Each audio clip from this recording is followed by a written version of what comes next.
Today I'll be using Snagit 2021 on a Mac to record my screen and webcam at the same time, which is also referred to as picture-in-picture.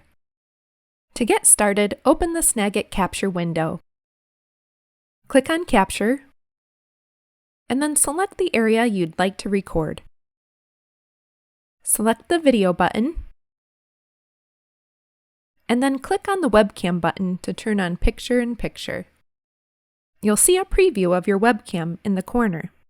Here it's defaulted to the lower right side.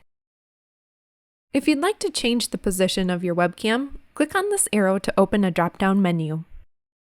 Select the location you'd like the webcam to be in. You can also use this menu to decide which device to use as your webcam.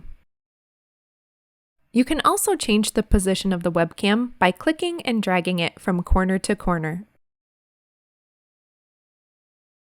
When you have it in the position you'd like to use to record, click the Record button to start your video. You can even move the webcam during the recording. Click and drag it to move it to a different location. Once you're done recording, click Stop, and your video will appear in the Snagit editor.